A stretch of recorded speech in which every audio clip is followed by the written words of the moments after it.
अमृत वो अनमोल वस्तु है जिसे पीकर हम सब मृत्यु पर विजय पा सकते हैं। जिसको पीने वाला अमर हो जाता है, मृत्यु उसके निकट भी नहीं आ सकती। मृत्यु तो यूं भी मेरे शिष्यों के निकट नहीं आ सकती है देवराज। आ भी जाए तो उल्टे पांव लौट जाती है। आप भूल रहे हैं कि मेरे पास संजीवनी मंत्र है। दैत्य गुरु शुक्राचार्य, आप महान विद्वान हैं, महाज्ञानी हैं। संजीवनी मंत्र ने आपको इतना शक्तिशाली बना दिया है कि कोई आपके समक्ष सिर नहीं उठा सकता। फिर भी क्या मैं आपसे एक बात पूछ सकता हूं? अवश्य पूछिए देवराज, मैं आपको निराश नहीं करूंगा। यह सत्य है कि संजीवनी मंत्र के कारण दानव मृत्यु के भय से मुक्त हो चुके हैं। उन्हें मृत्यु आ भी जाए तो आप उन्हें पुनर्जीवन प्रदान कर देंगे। परंतु यदि आपको कुछ हो गया तब क्या होगा दैत्य गुरु? आप कहना क्या चाहते हैं देवराज? यही कि यदि दानव मर जाएं तो संजीवनी मंत्र उन्हें जीवित कर देगा। पर यदि मृत्यु ने आप पर आघात कर दिया तो आपको कोई जीवित न कर सकेगा, संजीवनी मंत्र भी नहीं।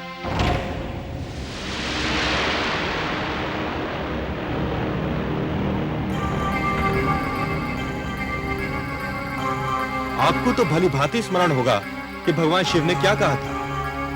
कदाचित आप भूल गए हो तो मैं स्मरण करा दूं कि भगवान शिव ने कहा था कि यह संजीवनी मंत्र एक कल्प में एक ही बार केवल एक ही व्यक्ति को दिया जा सकता है। इसका अर्थ यह हुआ दैत्य गुरु कि यह खेल उसी समय तक सीमित है जब तक आप हैं। यदि आपको कुछ हो गया तो आप यह मंत्र किसी और को नहीं दे सकते कि आपकी मृत्यु की स्थिति में वो आपको पुनर्जीवित कर दे। और हे दानवराज, यदि दैत्य गुरु शुक्राचार्य नहीं रहे तो आप सबका क्या होगा? आप सब भी एक एक करके मृत्यु की गोद में समाते जाएंगे। केवल अमृत ही हम सबको मृत्यु से बचा लेगा।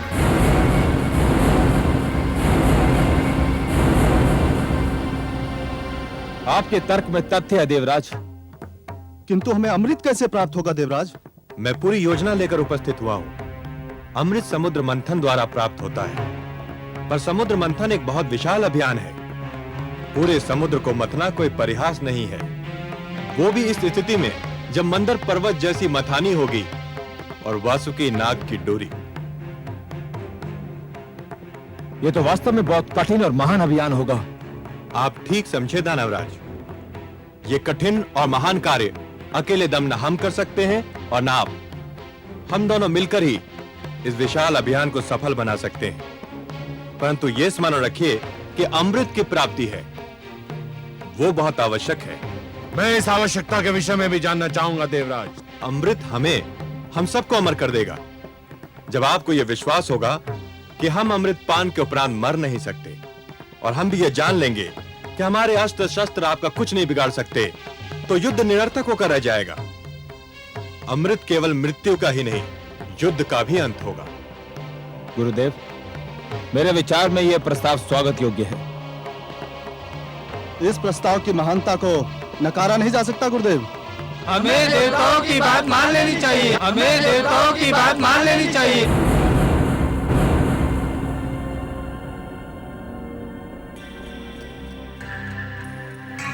देवताओं से यह आशा रखना कि वो सद्भावना के कारण हमसे सहयोग और समझौता चाहते हैं, मरुस्थल से यह आशा रखने के समान है कि वो मधुवन में बदल जाएगा। यह मित्रता, ये सहयोग की भावना, ये समझौते की इच्छा देवताओं के मन में अचानक कहां से जाग उठी देवराज इंद्र। ठोकर खाने वाले ही संभलने की चेष्टा करते हैं दैत्य गुरु। पराजय हमारे लिए वो ठोकर सिद्ध हुई जो हमें संभलने पर विवश कर रही है। सच तो यह है कि हम बार बार के युद्ध से ऊब गए हैं। दानवराज, क्या मैं समझूं कि आपने प्रस्ताव स्वीकार कर लिया है? मुझे देवताओं पर तनिक भी विश्वास नहीं है, परंतु देवराज आपके इस तर्क ने मुझे निरुत्तर कर दिया है कि मैं संजीवनी मंत्र से सबको जीवित कर सकता हूं, परंतु स्वयं को नहीं। मेरी मृत्यु की स्थिति में मेरे शिष्यों का भविष्य अंधकार में डूब जाएगा।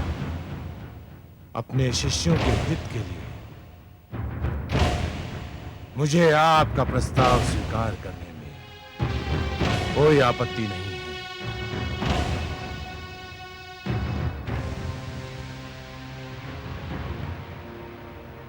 हमें आपका प्रस्ताव स्वीकार है देवराज। हम आपको सहयोग देंगे।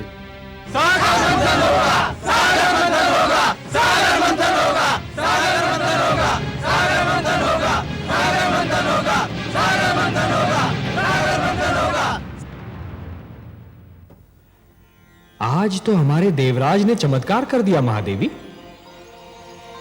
जिस प्रकार ज्वार के समय समुद्र की लहरें तट को तोड़कर आगे निकल जाती हैं, उसी प्रकार आज देवराज इंद्र के तर्क दानवों की बुद्धि के आगे निकल गए। जैसे सूर्य दीपक की महत्ता को कम कर देता है, वैसे ही आज देवराज ने दैत्य गुरु शुक्राचार्य को निरुत्तर कर दिया। जिस युद्ध को देवराज हार चुके थे, उसी युद्ध को उन्होंने दानवों की सभागार में जीत लिया। उन्होंने यह सिद्ध कर दिया देवी कि युद्ध केवल रणक्षेत्र में नहीं होता, विवाद क्षेत्र में भी होता है, और उसे विवाद क्षेत्र में जीता भी जा सकता है। भोर समय का भूला सांझ पड़े घर लौट आए तो उसे भूला नहीं कहते। लगता है देवराज वास्तव में ठोकर खाकर संभल गए हैं। आज तो उन्होंने दैत्य गुरु शुक्राचार्य जैसे विद्वान को भी तर्कहीन कर दिया। हाँ, परंतु हमारे देवराज का मन सूर्य की भांति बड़ा विचित्र है देवी। जब अंधेरे से सवेरा निकलता है, तब सूर्य की किरणें बहुत शीतल होती हैं, परंतु जैसे जैसे दिन चढ़ता जाता है, वैसे उन किरणों की शीतलता लुप्त हो जाती है और वही किरणें ताप की वर्षा करने लगती हैं। अभी तो हमारे देवराज के मन में पराजय का घाव हरा है। जब यह घाव भर जाएगा, तब हमारे देवराज इंद्र कितने विनम्र रहते हैं, यह देखना आवश्यक है देवी।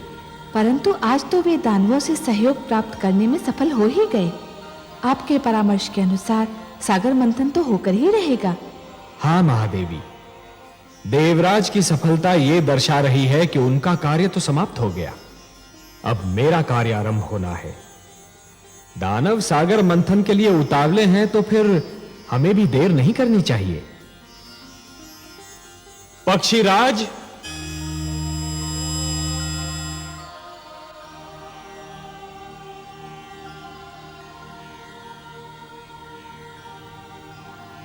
आज्ञा है लक्ष्मीपति। पक्षीराज, आप हमारे सुदर्शन के साथ मंदर पर्वत पर जाइए। जो आज्ञा देवेश्वर।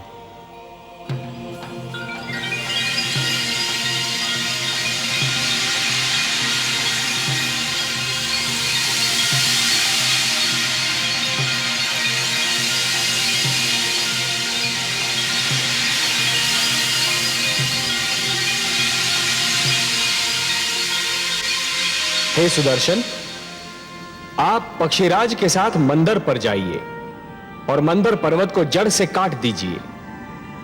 और हे पक्षीराज, मंदर के जड़ से कट जाने पर आप उसे हमारे पुष्पक से बांधकर सागर तट पर ले आइए और फिर हमारे अगले आदेश की प्रतीक्षा कीजिए। मैं आपके आदेश की प्रतीक्षा करूंगा देवेश्वर।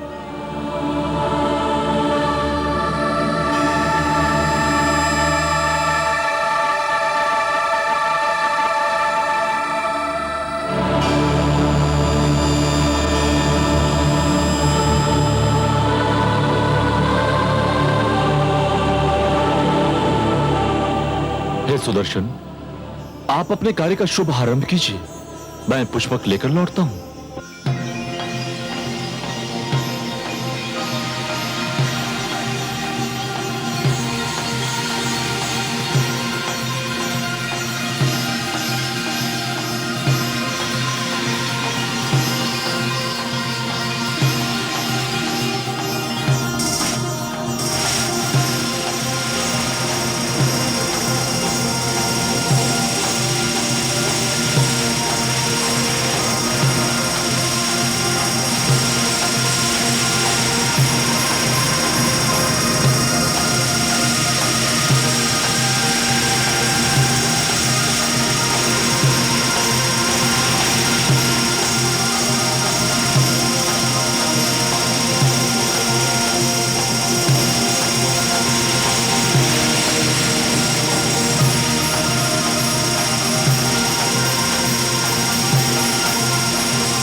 आपको अपना वचन याद है देवराज? आपने कहा था सागर मंथन से जो भी निकलेगा वो आपके और हमारे मध्य समानता से बांटा जाएगा। हमने यही निश्चित किया था दानवराज, और हम अब भी अपने वचन पर अडिग हैं। तो फिर ठीक है, सागर मंथन का शुभारंभ होगा। पक्षीराज जैसे ही मंदर पर्वत लेकर आएंगे, मंथन आरंभ कर दिया जाएगा।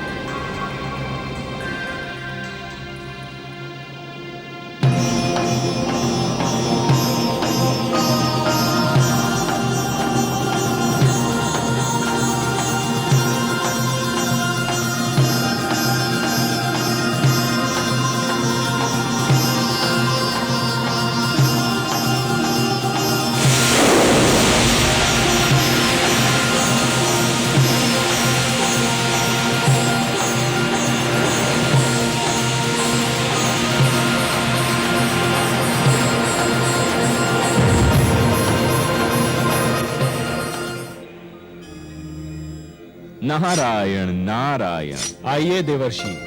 प्रणाम माता। प्रणाम सर्वेश्वर। प्रणाम। आपने बुलाया मुझे? हाँ देवर्षि, हमें आपका सहयोग चाहिए। हे लक्ष्मी नारायण, ये तो आपकी महानता है कि आप मेरी सेवा को सहयोग का नाम देते हैं। आदेश दीजिए। समुद्र मंथन होने वाला है देवर्षि, समुद्र मंथन। परंतु एक समस्या है। वासुकी नाग का प्रयोग डोरी के रूप में होना है, और मंथन के समय उसके मुख से ऐसी भयंकर अग्नि जैसी फुंकारें निकलेंगी कि जो पक्ष उसके मुख की ओर होगा वो झुलस कर मर जाएगा। ये तो सत्य है प्रभु। समस्या ये है देवर्षि कि यदि दानव मरे तो दैत्य गुरु शुक्राचार्य उन्हें पुनः जीवित कर देंगे, और यदि देवता मरे तो उनकी संख्या कम हो जाएगी और समुद्र मंथन संभव ही नहीं हो पाएगा। ये तो चिंता का विषय है देवेश्वर, इसकी ओर तो मेरा ध्यान ही नहीं गया। इसीलिए तो मैं ये चाहता हूं देवर्षि कि पाला बांटते समय कुछ ऐसा हो कि वासुकी की दुम की ओर देवता हो और वासुकी के मुख की ओर दानव हो। इसीलिए मैंने आपको थोड़ा सा कष्ट दिया। नारायण नारायण, आपकी लीला धन्य है प्रभु। देवर्षि, ये केवल मेरी लीला नहीं, आपकी बुद्धि की परीक्षा भी है। वासुकी के मुख की ओर दानव और दुम की ओर देवता। बस ये समझिए कि आपकी क्षमता की परीक्षा है ये। आपको परीक्षा लेने में और मुझे परीक्षा देने में जो आनंद आता है, उसका अनुमान केवल मेरी लक्ष्मी माता को है। क्यों माता? नारायण नारायण।